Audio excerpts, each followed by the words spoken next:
ほんと俺人見る目ねえな。まあでも考えようによっちゃ風鈴との間にいいカードが手に入ったってことだ。いい仕事したじゃねえか。あばよキール。Halo guys, kali ini gue bakalan bawain alur cerita dari Windbreaker Season 2 episode 4. Dan alur cerita ini gue ambil dari manganya langsung yang berjumlah 5 chapter. Dan alur cerita di episode ini itu akan menceritakan tentang kehidupan si Sakura dan keresahan dia selama ini yang membuatnya tidak ingin dekat dan percaya kepada teman-temannya. Dan tanpa perlu banyak basa-basi lagi, kita langsung aja ke alur ceritanya. Di awal cerita memperlihatkan si Anja yang sudah kembali ceria dan bercanda dengan teman-temannya lagi. Ya, semuanya terlihat happy. Dan si Anjay pun menanyakan si Sakura kemana kepada si Nirei. Si Nirei pun gak tahu dan chatnya juga gak dibalas sama sekali. Si Nirei pun curiga kalau si Sakura itu ketiduran doang. Dan yang lain khawatir si Sakura kenapa-kenapa. Si Nirei pun nyoba nelpon dan ketika teleponnya diangkat, gak lama si Sakura nutup lagi teleponnya. Dan kata si Nirei si Sakura sakit. Semuanya pun kaget. Lalu si Nirei bersama siswa menjenguk si Sakura. Mereka hanya berdua mewakili teman-teman kelasnya juga. Karena kalau semuanya ikut bakalan kebanyakan dan mereka pun membawa banyak makanan untuk si Sakura. Mereka di sini ngiranya rumah si Sakura itu jauh karena si Sakura bilangnya berasal dari luar kota. Ya mereka pun ngiranya orang tua si Sakura itu mungkin pindah kerja dan ketika sampai mereka pun kaget. Rumah si Sakura itu bagaikan rumah terbengkalai bahkan kayak rumah hantu. Dan ketika mereka akan masuk rumah si Sakura benar-benar kacau. Belnya rusak bahkan pintunya pun gak dikunci. Mereka pun mulai masuk tapi si Nirei gak yakin kalau si Sakura tinggal di sini. Siswa di sini malah nakut-nakutin si Nirei dan karena teriakan itu si Sakura kebangun dan memarahi mereka. Lalu tiba-tiba si Sakura pusing dan akan jatuh. Mereka pun saling tatap-tatapan kaget satu sama lain dan si Sakura disuruh istirahat lagi aja. Lalu ketika di kamar siswa menanyakan apakah si Sakura beneran tinggal sendirian di sini dan menanyakan apakah dia lapar dan punya obat. Kalau enggak mereka bakal belikan. Si Sakura menjawab dia hanya tinggal sendirian saja dan dia gak lapar. Si Nirei dalam hati benar-benar terkejut si Sakura tinggal di tempat seperti itu. Dan sebenarnya apa yang sedang terjadi? Si Nirei pun memberikan makanan yang mereka bawa. Makanan itu dari semua teman-teman kelasnya. Mereka sama mengkhawatirkan si Sakura juga. Si Nirei yang tahu si Sakura tinggal sendirian mengatakan, tolong sedikit bergantunglah pada kita. Si Sakura mengatakan, aku selalu bisa mengurus rumahnya sendirian. Kalian tidak perlu khawatir. Aku hanya perlu tidur pasti sembuh. Siswa pun mengajak si Nirei pergi dan mereka berdua pun pamit. Setelah mereka berdua pergi, si Sakura melihat makanan yang si Suo dan si Nirei bawa. Dan di setiap makanannya ada pesan dari teman-temannya yang mensupportnya. Si Sakura pun shock dan dia mengira hidupnya akan selalu sendiri. Tapi malah jadi seperti ini. Karena banyak sekali yang peduli padanya. Dan mengingat perkataan si Umemiya kalau dia juga menyukai teman-temannya. Terus tiba-tiba ada yang masuk ke kamarnya dengan tiba-tiba. Jelas si Sakura di sini kaget dan orang itu adalah si Kotoha. Shin pun beralih ke si Suo dan si Nirei saat baru keluar dari rumah si Sakura. Dan si Nirei di sini menanyakan kenapa kita pulang. Apakah kau tidak khawatir? Si Suo pun menasehati si Nirei yang intinya jika mereka terus memaksa seperti itu kepada si Sakura yang sebelumnya tidak pernah dia alami sebelumnya, itu hanya akan membuatnya tidak nyaman dan mereka harus perlahan mendekatinya supaya si Sakura nyaman. Nirei pun paham apa yang dimaksud si Suo, tapi si Nirei ingin Sakura belajar soal persahabatan juga supaya si Sakura bisa bergantung pada mereka dan mereka bisa membantunya saat keadaannya sedang sulit. Dia juga sudah berjanji sama si Sakura akan menunjukkan cara menjadi puncak di sekolah. Jadi setidaknya si Nirei ingin membantunya sedikit.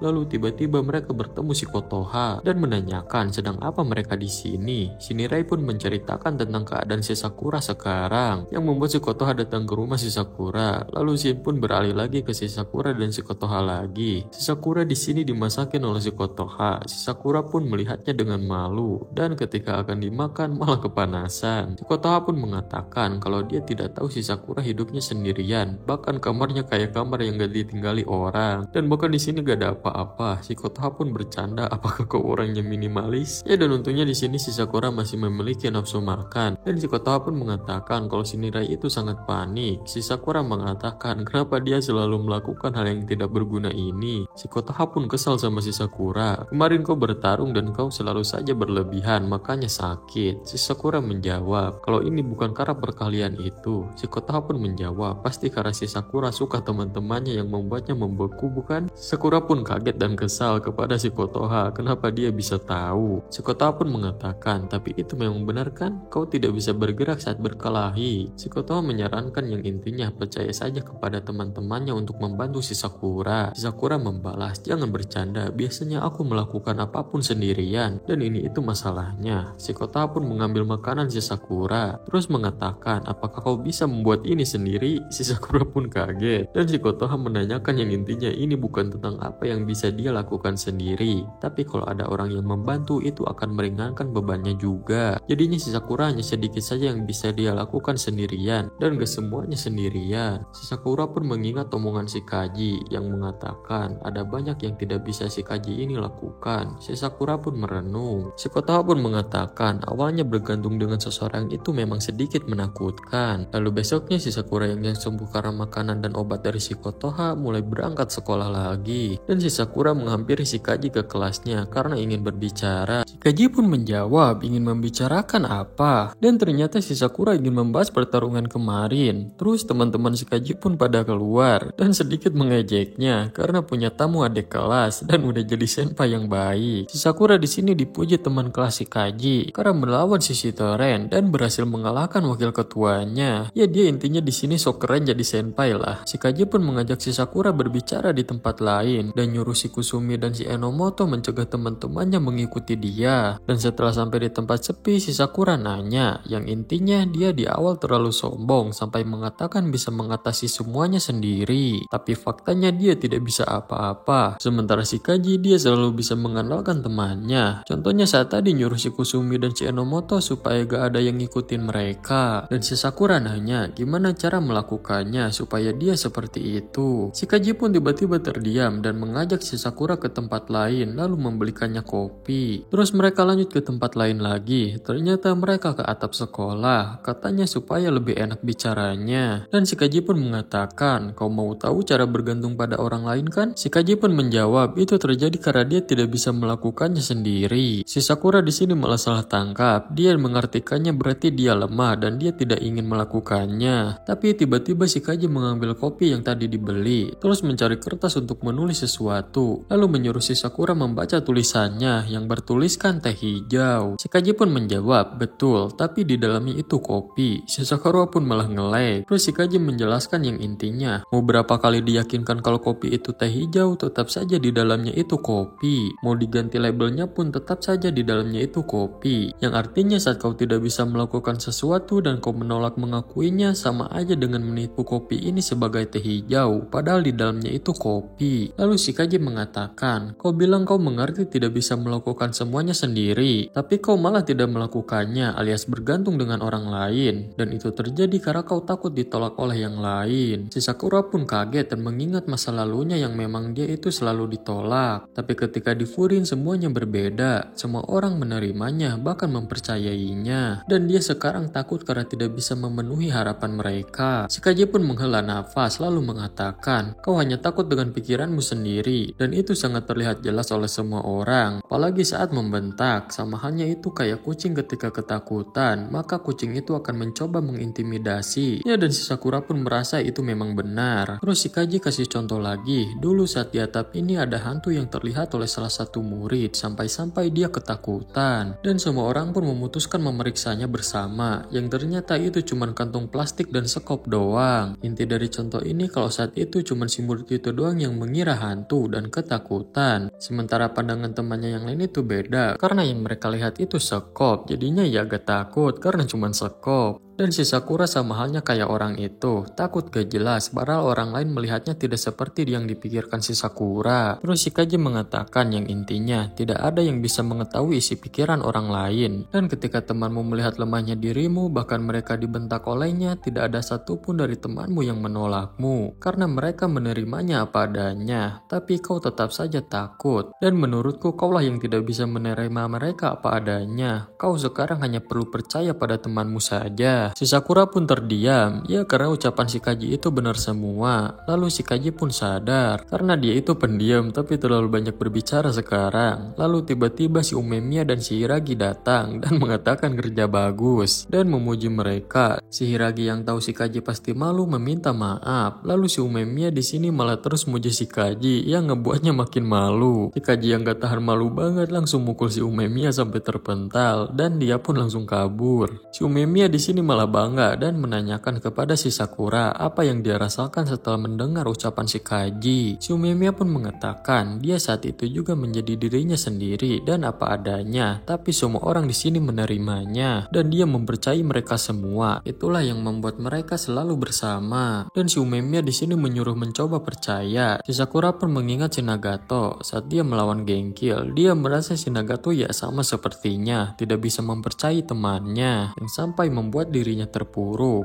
Dan dia pun mengingat si Kotoha juga. Lalu kita diperlihatkan percakapan si Umemiya dan si Hiragi. Mereka di sini merasa bangga kepada si Kaji dan mengingat momen saat si Kaji dinasehati sama si Hiragi di atap juga. Lalu kita pun diperlihatkan bagaimana sebenarnya yang dirasakan si Sakura selama ini. Ternyata sebelum dia disadarkan para senpainya, si Sakura ini sangat tertekan bagaikan berjalan di tali tegang. Dan tali itu bagaikan harapan terakhir di hidupnya dan tidak ada jalan lain. Dan dia itu sangat takut terjatuh dari tali itu, yang artinya dia sulit menerima dan mempercayai orang lain. Dan dia itu tidak ada jalan lain ya selain tali itu. Lalu Shin pun memperlihatkan keadaan kelas si Sakura. Teman-temannya membicarakan si Sakura karena masih belum datang dan mereka semua masih mengiranya sakit. Terus si Taiga berencana akan memberi si Sakura bubuk protein jika masih sakit. Tapi tiba-tiba si Sakura datang. Teman-temannya pun sangat senang melihatnya dan menanyakan kabar dan keadaannya sekarang. Tapi di sini si Sakura malah murung dan dia di sini akan mencoba mencari jalan lain selain tali yang selalu dia pijak. Dan dia mengingat lagi omongan motivasi dari si Umemiya. Dan tiba-tiba si Sakura berteriak ingin menyampaikan sesuatu ke semua teman-teman kelasnya. Semua temannya pun sampai bengong dan si Sakura pun mulai ngomong yang intinya ya kumat kayak biasanya, selalu merasa bersalah. Dan si Sakura pun meminta maaf kalau kedepannya bakalan nyusahin teman-temannya. Ya di sini dia ibaratnya sudah keluar dari tali itu dan berusaha mencari jalan lain, alias dia sudah mencoba mempercayai teman-temannya. Semua temannya pun bengong. Lalu tiba-tiba si Sakura ditendang si Sugi sampai terpental. Temannya pun malah memuji si Sugi dan semua teman si Sakura pun menghajarnya karena sudah muak dengan omong kosong itu. Temannya pun merespon yang intinya omongan si Sakura tadi itu benar-benar gak guna. Terus si Anyai menyadarkannya yang intinya kalau bagaimanapun si Sakura mereka tidak peduli karena mereka semua menerima si Sakura apa adanya. Dia juga sudah banyak membantu mereka dan si Sakura pun di sini semakin sadar dan sudah menemukan jalan baru bersama teman-temannya yang dimana sekarang dia merasa lega, nafas dan tubuhnya pun ringan, tidak tertekan seperti sebelumnya dan dia baru tahu ada tempat atau jalan seperti ini. Dan alur cerita dari Windbreaker Season 2 episode 4